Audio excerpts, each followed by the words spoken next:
برای کپی کردن و جابجایی تجهیزات موجود در اتاق بهتر است که محیط کار رو به محیط دوبعدی اول تبدیل کنیم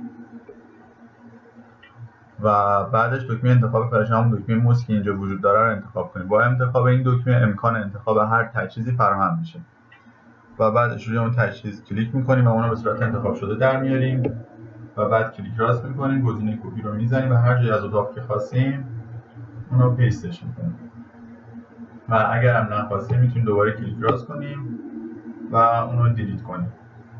اما یه روش دیگه هم برای کپی کردن وجود داره و اونم کپی خطیه. توی کپی خطی شما میتونیم چند تا کپی از هر وسیله داشته باشیم. برای انجام اون کار کلیک راست میکنیم و کپی الاین رو انتخاب میکنیم. بعد از اینکه این کار رو کردیم سمت چپ یه پنجره باز میشه که تو اون پنجره اول میگه که چند تا کپی باید از اون تجهیز انتخاب شده میکنیم بگیریم. ما تعدادش رو انتخاب میکنیم، رو همونطور میذاریم باشه. گزینه بعدی دیستنسش که میگه فاصله هر تجهیز نسبت به تجهیز قبلیش چقدر باشه که ما میتونیم اونا رو تغییر بدیم. اینجا مثلا من 1 و 2 میذارم و بعد انتخاب کنیم که تو چه سمتی این کپی کردن صورت بگیریم. میتونیم به سمت راست، چپ، بالا، پایین یا هر سمت دیگه ای که خواستیم این کار رو انجام بدیم.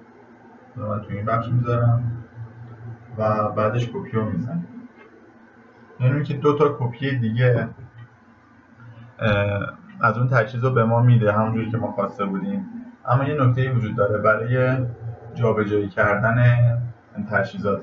وقتی که ما میخوایم تجهیزی رو جابجا کنیم، الان 2 تا تجهیزی که ما کپی کردیم با هم دیگه جابجا میشن، اما تجهیز سوم این اتفاق براش نمیفته. برای اینکه این اتفاق هم بیفته ما باید دکمه شیفت روی کیبورد نگه می‌داریم و هر 3 تا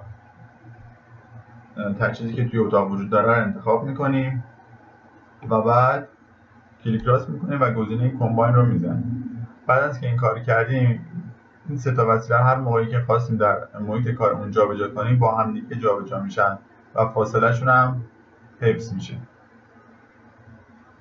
کاملا میبینید که میتونیم اینا رو تو حالت 3 بعدی هم تغییر بدیم و به چپ و راست و بالا پایین و هر سمتی که نیاز بود بچرخونیم و در صورتی هم که خواستیم اینا از این حالت پک شده در بیان کلیک راست میکنیم و گزینه اسپلیت رو میزنیم و اینا هر کدومشون به صورت جدا جدا در میان و ما میتونیم جدا جدا هر کدوم از اینا رو تغییر بدیم.